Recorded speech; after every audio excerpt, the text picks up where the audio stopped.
Buenas noches. Buenas noches, ¿cómo están? Me da gusto, me da mucha alegría estar aquí. Es un honor, en verdad, venir a compartir la palabra del Señor. Saludamos a todos los que nos están mirando a través de los medios electrónicos y a los que estamos aquí. Bueno, Dios esté con nosotros y nos dé una palabra que nos anime, que nos llene. El domingo yo estaba compartiendo rápidamente, el Señor me dio una palabra para compartirla con todos los que estábamos aquí. Y en esta noche yo quiero ser más abundante porque ese pasaje de Jeremías 29, el versículo 11 al 14, es un versículo que está lleno de grandes bendiciones. Este pasaje contiene una promesa de Dios que ha traído consuelo y esperanza a innumerables personas a lo largo de toda la historia, todos los siglos. En ese pasaje Dios declara sus planes de paz y de bienestar para su pueblo. Incluso esta paz y este bienestar operan y tienen efecto aún en circunstancias difíciles. A través de este mensaje podremos ver cómo Dios nos llama a confiar en sus planes, a buscarlo de todo corazón y a experimentar su restauración. Antes de iniciar, yo quisiera hablar un poquito del contexto en el cual fue dicho al pueblo, para que pudiéramos comprender un poquito más este pasaje. Jeremías era un profeta, un buen profeta, un gran profeta. Sin embargo, él recibió el mote del profeta llorón por alguna razón, pero así lo identificaban. Este profeta ministró durante un tiempo de gran agitación en el pueblo de Judá. Había un rey en ese tiempo, Nabucodonosor, que era el rey de Babilonia, y este rey se había llevado al pueblo de Judá, al pueblo de Israel, al exilio. Y muchos de los líderes y ciudadanos de Jerusalén vivían en Babilonia, allá estaban exiliados. Y este exilio fue un periodo de gran dolor. Había mucha confusión en el pueblo de Dios, y en medio de toda esta situación Dios envió una carta por medio de Jeremías a los exiliados, a los que estaban allá en Babilonia. Jeremías va y les lleva esta carta y les asegura, Dios les asegura que no los ha olvidado y que tiene un plan para ellos. Y ahora sí, con estas palabras en Jeremías 29:1, fíjese cómo dice, cómo empieza este relato. Dice: estas son las palabras de la carta que el profeta Jeremías envió desde Jerusalén al resto de los ancianos del destierro, a los sacerdotes, a los profetas y a todo el pueblo que Nabucodonosor había llevado al destierro de Jerusalén a Babilonia. Aquí está como lo que yo le decía, hay una carta que es mandada a este pueblo que está en el exilio, están en cautiverio, están siendo como esclavos, como siervos, allá están tratados, y había una situación pues difícil. El pueblo estaba triste, se sentía alejado de Dios, se sentía solo, no tenía esperanza, y sin embargo llega esta carta en un momento decisivo para todos estos señores. Jeremías 29:11, parte de esta carta, no la voy a leer toda, pero solamente 4 versículos voy a tocar, pero usted puede leer todo el versículo 29, el capítulo 29, y ahí viene todo lo que Jeremías o Dios le escribe a estos exiliados. El versículo 11 especialmente dice lo siguiente. Está hablando el Señor a su pueblo, dice: porque yo sé los planes que tengo para vosotros, declara el Señor, planes de bienestar y no de calamidad, para daros un futuro y una esperanza. Me invocaréis y vendréis a rogarme y yo os escucharé. Me buscaréis y me encontraréis. Cuando me busquéis de todo corazón, me dejaré hallar de vosotros, declara el Señor, y restauraré vuestro bienestar. Hasta aquí es la primera parte del versículo 14, pero hasta ahí yo quiero comentar en esta noche. 29:11, Jeremías 29:11, es un versículo de los más consoladores y más conocidos de toda la Biblia.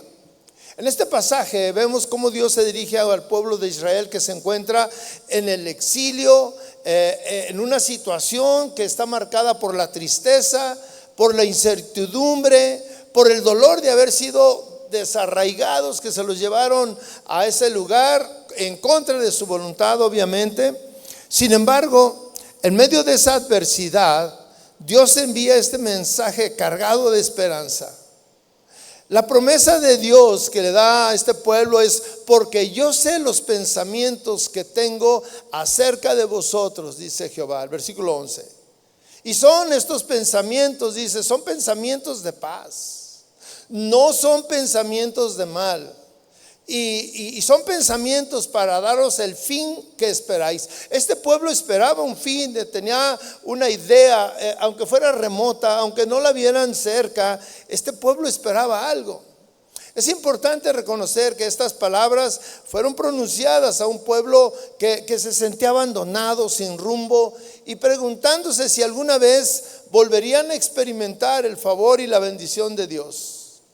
A través de Jeremías, Dios confronta las dudas y los temores y les asegura que la situación que están viviendo, su situación actual de desesperanza, en esas circunstancias, Dios no ha perdido el control y Dios no se ha olvidado de su pueblo. La expresión que dice pensamientos de paz y no de mal revela la naturaleza del carácter de Dios. Dios no es indiferente al sufrimiento humano. Al contrario, Dios siempre demuestra una empatía y un profundo deseo de ayudar, de restaurar, de consolar. La palabra paz que viene aquí, pensamientos de paz, dice, va mucho más allá de pensar en la ausencia de conflictos, porque muchas veces pensamos que solamente el que no tiene conflictos, el que no está pasando por una situación difícil, es el que puede tener paz. Y sin embargo no es cierto. La paz se puede experimentar aún en problemas, en medio de problemas, de circunstancias difíciles. En hebreo, la palabra paz se pronunciaba shalom, pero esta palabra que era pronunciada ahí implicaba plenitud, implicaba bienestar, implicaba integridad y prosperidad. Es decir, Dios tiene en mente un destino de plenitud, un destino de integridad, un destino de bienestar para quienes confían en Él. Incluso cuando la realidad carezca o parezca contradictoria a decir, ¿cómo voy a tener paz cuando tengo todos estos problemas? ¿Cómo voy a sentirme a gusto y confiado cuando hay una gran tristeza y hay una gran desesperanza? El versículo destaca que los planes de Dios son intencionales. Fíjese bien, los planes de Dios son intencionales y son beneficiosos. Porque dice, para darlos el fin que esperáis. Aquí hay una intención de parte de Dios. Dios va a traer, o Dios está pensando en que va a traer o le va a dar a las personas lo que ellos esperan. Este pueblo esperaba regresar a Jerusalén. Este pueblo esperaba salir de esa situación de servidumbre para ser libres y regresar. Y esto significa que el futuro de quienes confían en Dios no está sujeto al azar, ni está sujeto a la fatalidad tampoco, sino que está resguardado en sus manos. El fin al que se refiere este versículo se refiere a una vida plena. Ese es el fin. O sea, todos esperamos un fin bueno, un fin lleno de propósitos, de restauración, de esperanza. Y ese es el deseo de Dios. Él desea que el fin, el que de sus pensamientos traiga para nosotros un propósito, una restauración, una esperanza, un consuelo, una ayuda, y que el que transite por el camino de sufrimiento tenga una esperanza, porque al pasar por ese lugar, al final siempre va a encontrar a Dios. Ahí va a estar en medio de todos estos problemas. Este mensaje, mis hermanos, trasciende la historia antigua y se vuelve una enseñanza actual.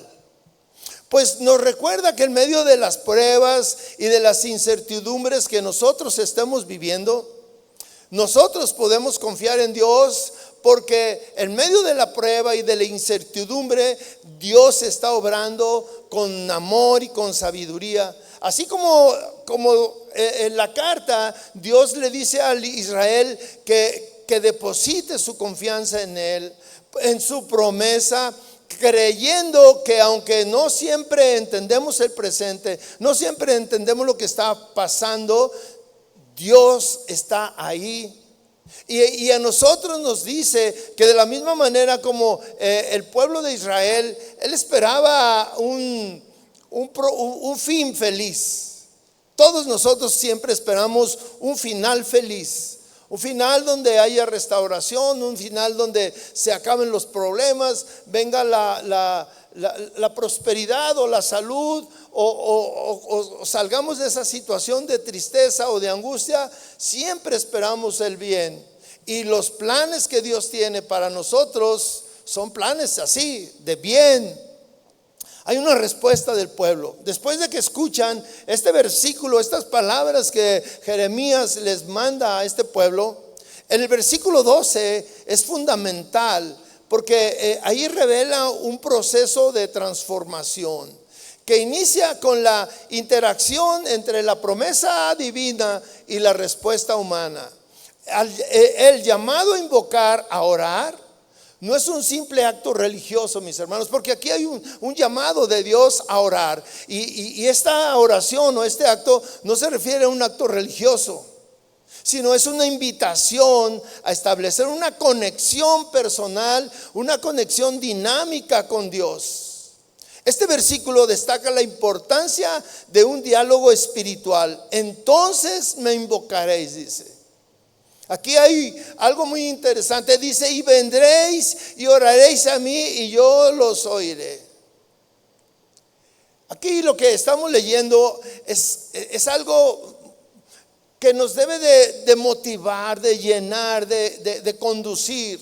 Aquí se observa un acercamiento entre dos personas o dos puntos, vamos a llamarlo de esa manera, interesados en unirse. Por un lado, entonces me invocaréis. Aquí está hablando el Señor.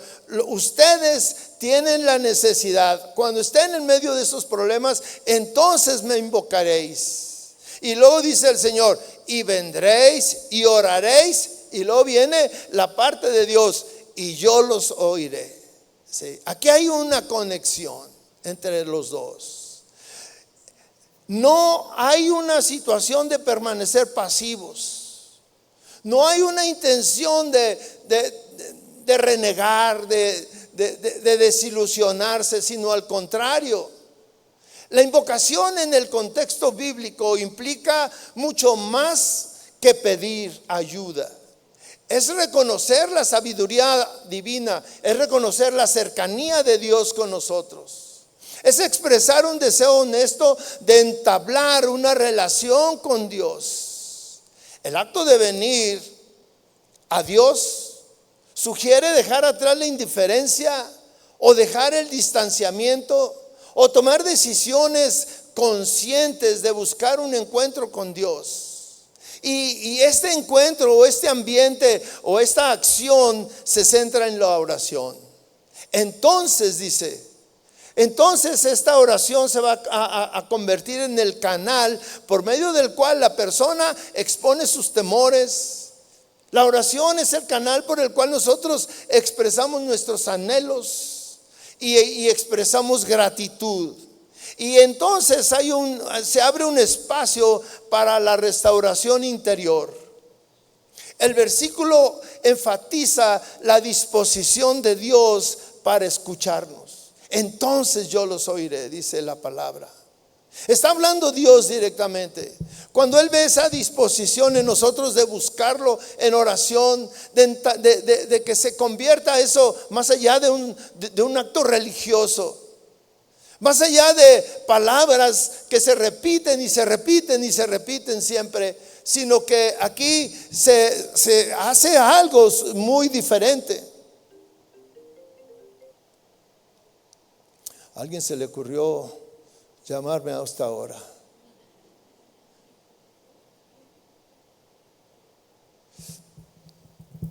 Entonces dice: yo os oiré.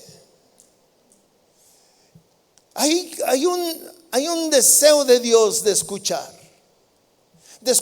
cuando tú te metes en ese momento, en ese lugar, cuando dejas la indiferencia, cuando dejas de luchar y de lamentarte, cuando tú quieres realmente entrar a la presencia de Dios y buscar su rostro. Ahí está Dios dispuesto a escucharte. Dice: y yo os oiré.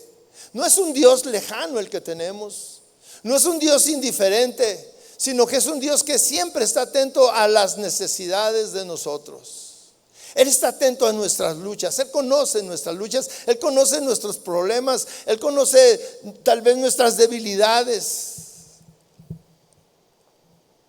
Esta apertura o esta relación entre los dos rompe la barrera de la desesperanza y da sentido a la espera. ¿Por qué? Porque ya yo sé que cuando yo voy a orar y Dios me va a escuchar, entonces hay una intención y yo quiero esperar. Hay un interlocutor, porque del otro lado de mi oración hay alguien dispuesto a responder mi oración.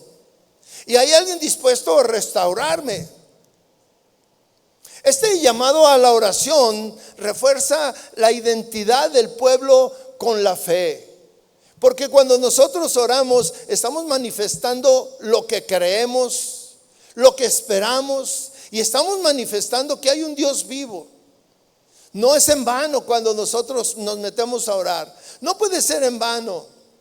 El exilio había fragmentado la vida social, pero la promesa que Dios les da de escuchar sus oraciones empieza a cobrar un efecto, a surtir un efecto en estos hombres de decir: bueno, estamos aquí en esta situación difícil, pero cuando dice que Dios escuchará mis oraciones, entonces yo empiezo a levantarme, yo busco mantener ahora una relación viva con Dios, porque hay un acto religioso de orar. El acto religioso de orar es aquel en el cual tú repites y repites siempre lo mismo. Pero cuando tú te metes a orar y crees que del otro lado de tu oración está un Dios vivo, un Dios que te entiende, un Dios que te comprende, un Dios que te ama, un Dios que está dispuesto a escucharte, y no solamente escucharte, sino a actuar. El versículo 12 invita a cada persona a descubrir la profundidad que encierra la comunicación con Dios. No se trata de palabras vacías, sino de establecer un diálogo sincero que puede transformar la realidad de cada persona. En tiempos de incertidumbre, en tiempos de angustia, en tiempos de no saber qué hacer, la oración se convierte en un refugio, se convierte en un motor de esperanza, se convierte tal vez en la única esperanza que nosotros, el único recurso que nosotros tenemos.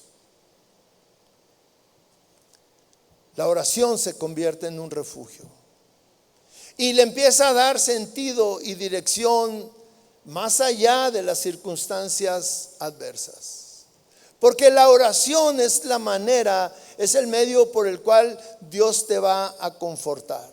Dios va a llegar ahí en ese lugar donde tú estás orando.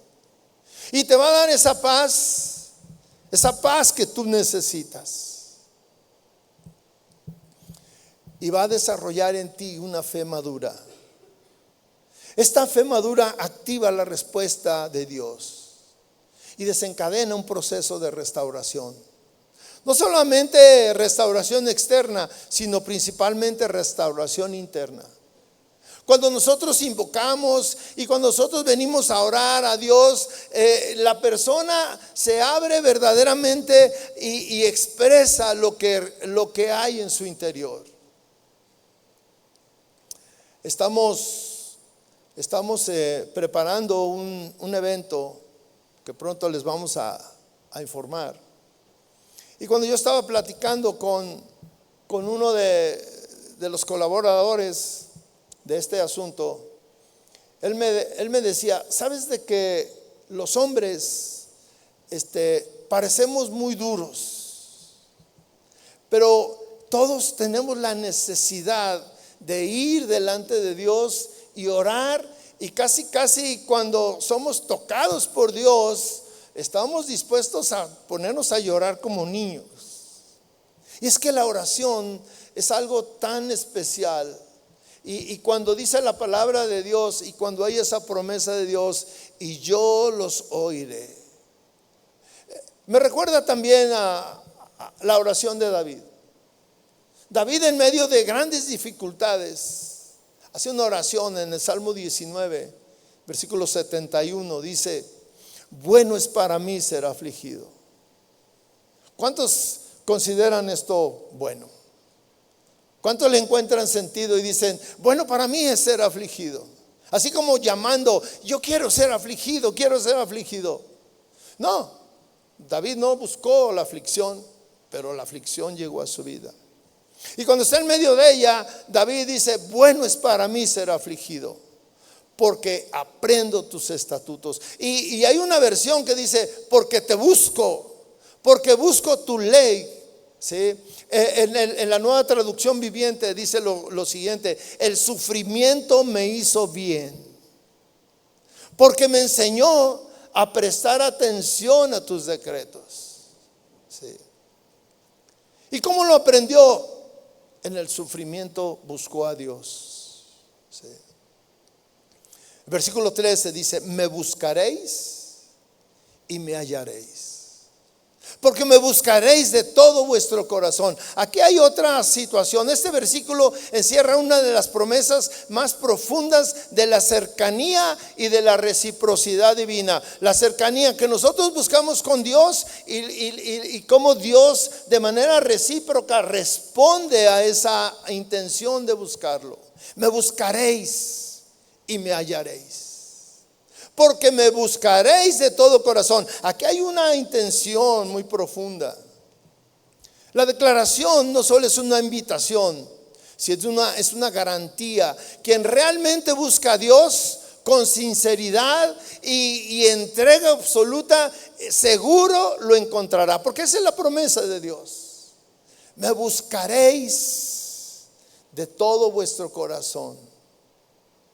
Esto no es un llamado a una religión superficial o a prácticas vacías. Es un llamado a una relación genuina, intensa, íntima. Porque cuando tú buscas a Dios de esa manera, lo vas a encontrar. Hay un dicho entre nosotros que dice, el que busca encuentra. Y nosotros lo usamos de otra manera, ¿verdad? A veces de pelea, a veces de buscar descubrir cosas secretas o cosas así. El que busca encuentra. Pero yo le digo también aquí espiritualmente, si tú buscas a Dios, lo vas a encontrar.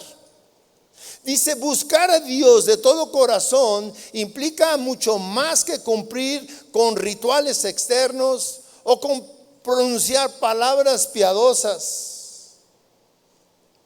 Dice buscar a Dios de todo su corazón. El corazón en la tradición bíblica representa el centro de las personas.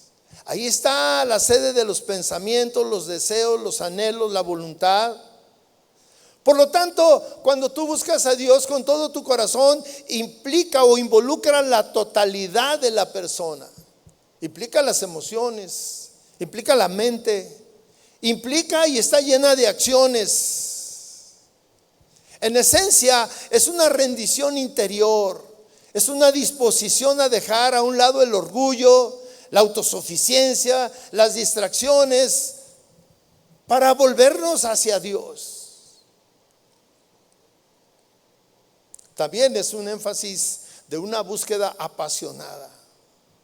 Buscar a Dios intensamente. Muchos piensan o han dicho, pues es que yo no encuentro a Dios. Dios ahí está y Dios se quiere que lo encuentres. Dios se deja encontrar. El mensaje de Jeremías aquí es un mensaje consolador. No importa las circunstancias en las que está el pueblo en cautiverio, en el exilio. No importa la distancia, están lejos de su casa, está muy distante Jerusalén de Babilonia. No importa la lejanía del templo con el templo, porque para ellos la presencia de Dios estaba en el templo. Pero aquí Dios les dice, donde tú estés, ahí estoy yo. Y solamente hay una condición, que me busques de todo corazón, sin reserva, sin doblez. Que no lo busques a Dios porque estás en necesidad, sino porque busques a Dios porque tienes la intención de tener una relación con Dios. No busques a Dios por lo que Él te puede dar, sino busca a Dios por lo que Él es. Y después te va a dar. Esta promesa es relevante porque se le da a un pueblo que está lejos. Y Dios les asegura que aunque estén lejos de su tierra, de su templo, la presencia de Dios no está limitada al espacio, ni al tiempo, ni a las circunstancias. Igual como nosotros, Dios puede estar y nosotros tener una comunión con Dios en nuestra casa, en donde nosotros tenemos ese lugar especial para orar con Dios. Y cuando tú empiezas a buscar a Dios, Dios se manifiesta. Y mira, después ya no solamente está Dios ahí respondiéndote cuando tú lo buscas, sino muchas veces Dios te busca a ti. Dios quiere que tú estés con Él. Hace unos días, o continuamente, o de vez en cuando, yo acostumbro levantarme temprano. Y lo primero que hago es hacer oración. Lo he aprendido. Sin embargo, hace unos días iban a ser las 4 de la mañana, faltaban como 10 minutos cuando desperté. Y yo dije, seguro tengo ganas de ir al baño, pero no. Entonces, lo que yo le dije al Señor es, Señor, ¿por qué por qué me despiertas tan temprano? No hay otra razón. La única razón por la que yo despierto es porque tú me estás despertando. Estoy bien, estoy en paz, no tengo nada, Señor, no hay angustia, ni hay problemas, pero no tenía sueño. Y me volteaba para un lado y nada, y me volteaba para el otro lado y nada. Entonces, me acordé de esa frase que le dice el sacerdote a Samuel. Le dice, mira, si vuelves a sentir lo mismo, pregúntale al Señor, heme aquí, Señor. Entonces yo también le dije, heme aquí, Señor, ¿de qué se trata? Y me dijo, sentí que Dios me dijo, vete a orar. Dije, ay, Señor, es bien temprano. Y me fui a orar. Ya estaba orando y mire, empecé a pensar en muchos de mis hermanos que están en una circunstancia, que están en otra, que están en otra. Y por mí mismo, las situaciones que yo vivo, y ahí estaba orando. Y entonces yo le dije, Señor, pues no solamente es cuando yo vengo a buscarte, sino que muchas veces tú quieres que yo vaya ahí, a este lugar. Y ahí estaba. Estuve cantando y como dijo un hermano, me grabé y después dije, qué feo canto. Pero gloria a Dios, era para el Señor. Él no se fija mucho en eso, ¿verdad? La oración forma parte de la restauración. Dios nos restaura. Dios empieza a transformarte. Por medio de la oración tú te das cuenta lo que estás haciendo mal. Por medio de la oración Dios te anima a que mejores tu vida. Sí.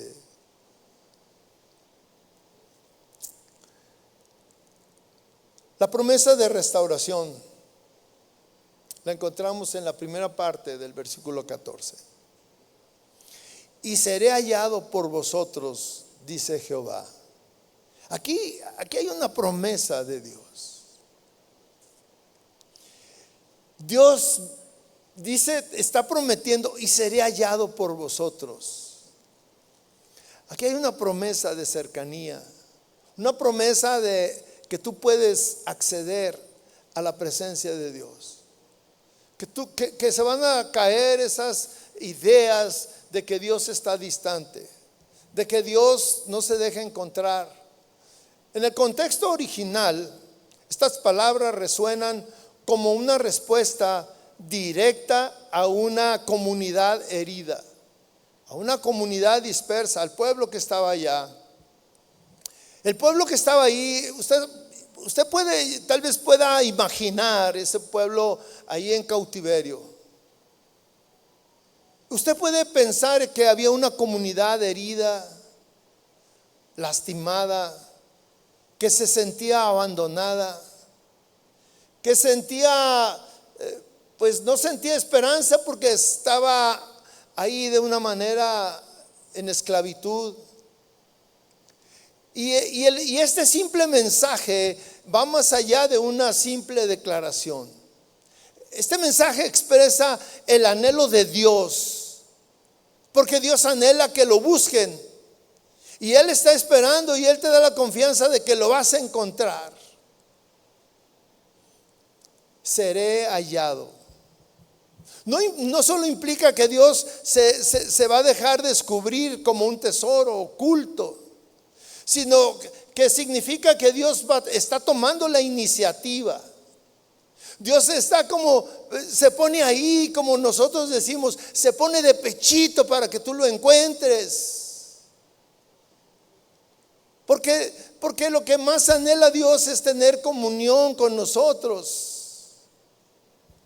Y este encuentro, fíjese, no es una acción, no es un acto de un esfuerzo humano que lleve una metodología o que diga yo voy a hacer esto y aquel ritual para acercarme a Dios. No, mira, de la manera más sencilla tú puedes buscar a Dios, y de la manera más sencilla también vas a encontrar a Dios.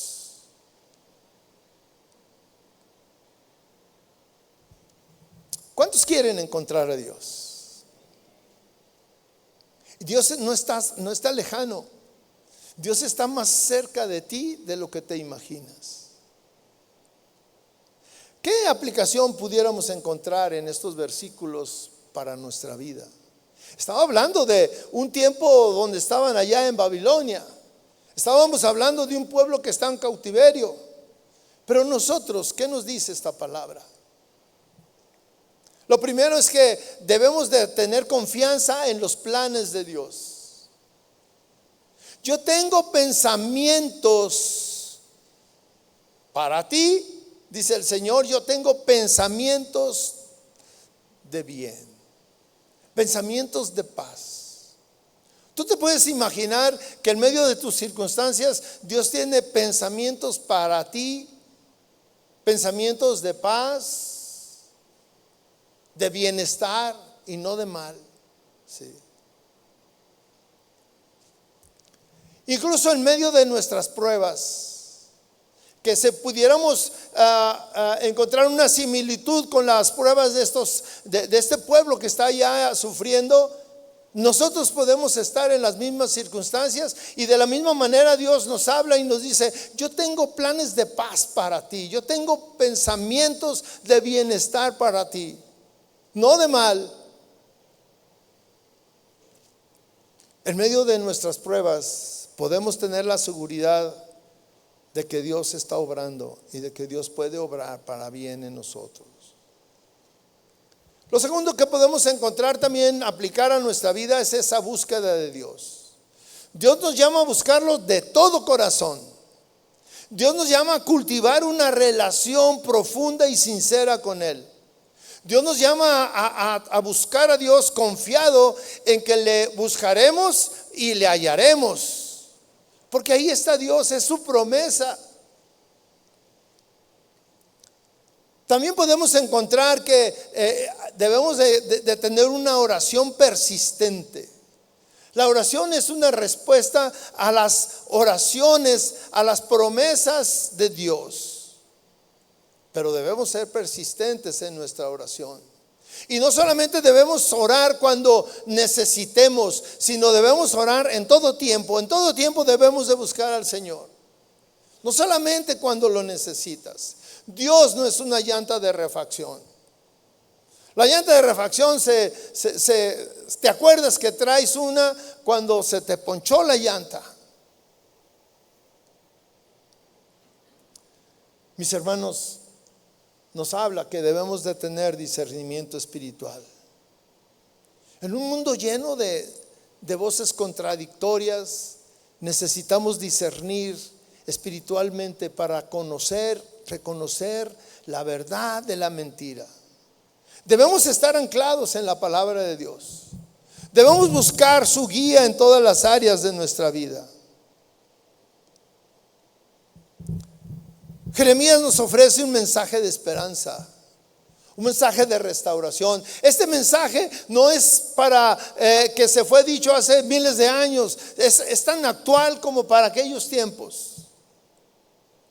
Tiene la misma intención. Dios tiene el mismo deseo de que tú le busques y lo encuentres. Dios sigue teniendo pensamientos de bien para nosotros.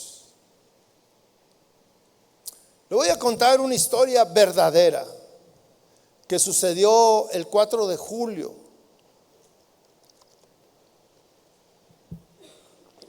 El 4 de julio de este año, hace unos días. Una chica, una joven de 22 años, iba manejando su vehículo en una localidad de Texas. Y todos sabemos de una gran tormenta que sucedió allí en ese lugar. Y causó mucha tragedia, casas se llevaron, autos.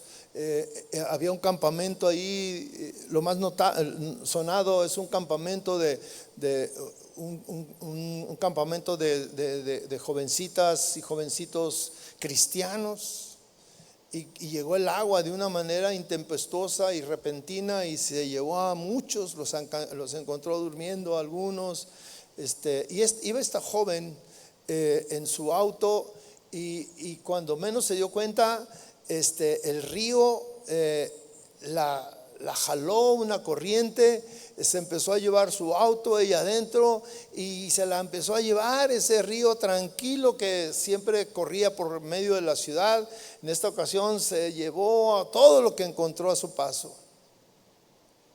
Mucha gente la encontró descuidada, se llevó muchos niños, perdieron la vida, y en medio de esa turbulencia, esta joven, bueno, hay muchos casos, pero yo encontré lo estuve leyendo hoy en la mañana y me impactó tanto porque lo encontré ahí en los medios electrónicos y me llamó mucho la atención que esta joven fue arrastrada 30 kilómetros por el torrente de agua, ¿sí? Ella de alguna manera se salió del auto, del vehículo. Si hubiera permanecido ahí, hubiera muerto. Se salió, pero pues de la misma manera fue arrastrada como si fuera una rama o si fuera cualquier otro objeto de todos los que iban ahí siendo arrastrados por la corriente. Cuenta que ella gritaba, luchó, se aferró con todo su cuerpo a la vida. Y hasta que encontró en medio de todo ese torrente un árbol y de manera milagrosa se agarró de una rama y se fue acercando al tronco, se subió y ahí permaneció 4 horas. En medio de la noche, en medio del miedo, la torrente, viendo la corriente, cómo iba arrastrando todo, esta joven ahí estaba.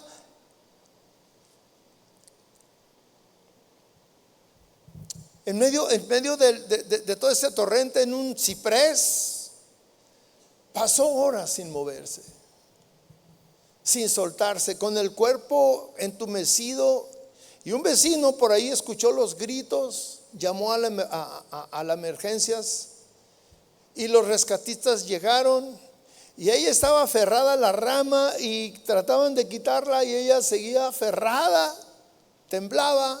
Estaba deshidratada, sin ropa, pero estaba viva. Y siguió el escrito, pero me llamó mucho la atención que quien escribía dice: hay momentos en los que ya no tienes nada que aferrarte, solo a Dios. Y a veces, como en este caso, el Señor te manda un árbol, una oportunidad, un milagro. Esta joven es testimonio de que incluso en medio del caos, Dios siempre tiene un plan. Y aun cuando crees que no puedes más, ahí está Dios.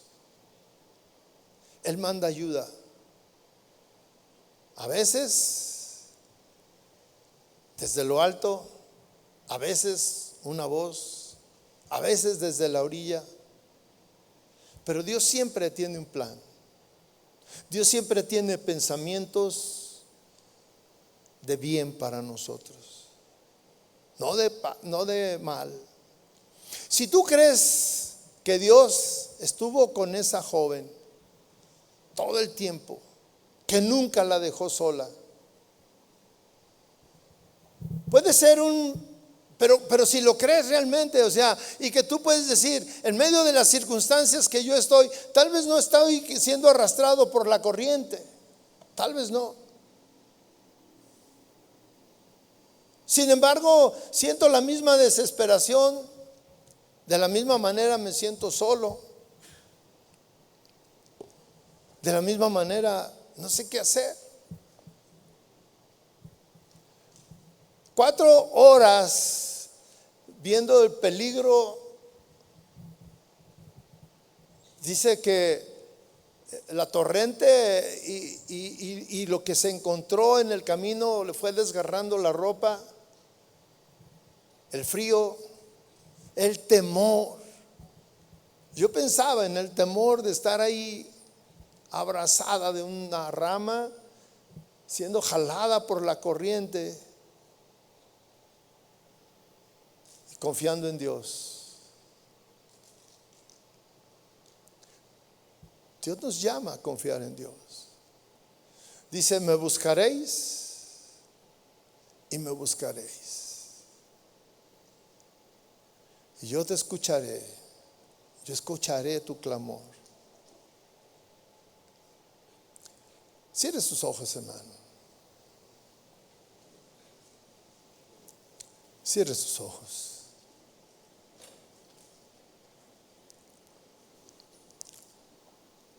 Yo quisiera que usted reflexionara en estas palabras. 4 versículos muy cortos, pero que tienen una profundidad tremenda. Yo quisiera que reflexionaras y que tú pusieras en el primer plano. Dios nos está llamando a tener una relación de intimidad con Él, a tener un acercamiento, a entablar una relación diferente a lo que hemos estado viviendo. A que tú pienses que estas palabras son para ti. Imagínate que Dios te mandó esa carta a ti que te dice: yo tengo pensamientos de bienestar para ti, pensamientos de paz, y no de mal. En medio de lo que tú estás viviendo, Dios piensa en ti. Y Dios es el que busca acercarse a ti. Y es el que dice: si me buscas, me vas a encontrar. Hay una promesa, hay una afirmación, hay una seguridad en estas palabras. Si me buscas, me vas a encontrar. Pero si me buscas de todo corazón, si me buscas de todo corazón,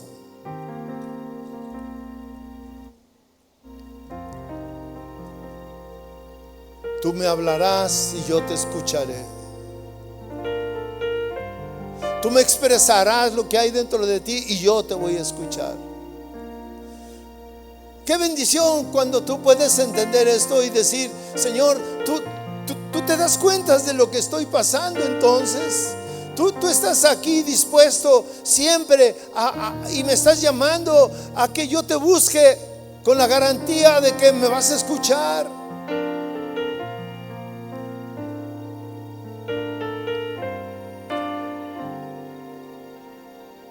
Piensa en esto, mi hermano.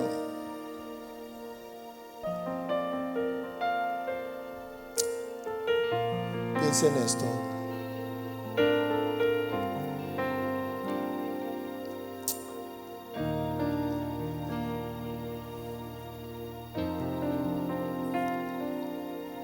Escuchaste mi clamor, te acercaste cuando te llamé y te escuché decir: no temas.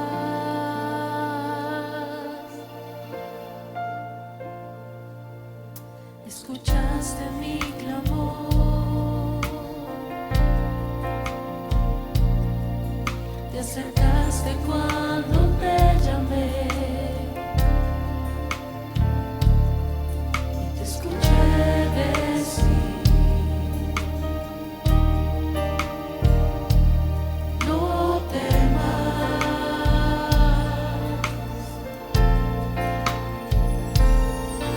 porque tú estás conmigo en la aflicción. Tu bondad y tu justicia permanentes son. Que no puedo entender lo que haces, confío en ti.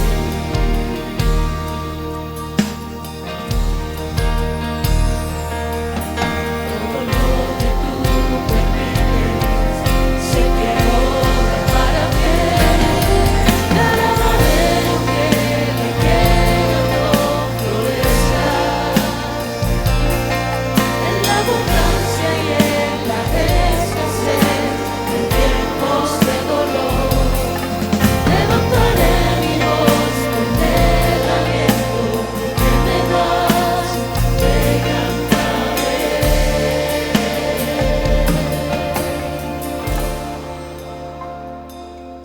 Con todo yo me alegraré en ti, Señor.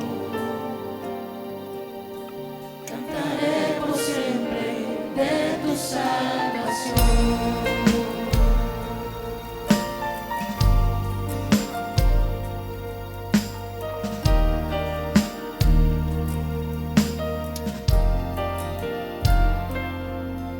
Escuchaste mi clamor, te acercaste cuando te llamé y te escuché decir: no temas. Escuchaste mi clamor, escuchaste mi clamor, te acercaste cuando te llamé y te escuché decir:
Gracias que tú nos hablas al corazón, Señor. Gracias porque podemos clamar a ti y tú nos escuchas. Gracias, mi Dios. ¿Le podemos dar un aplauso al Señor por su palabra?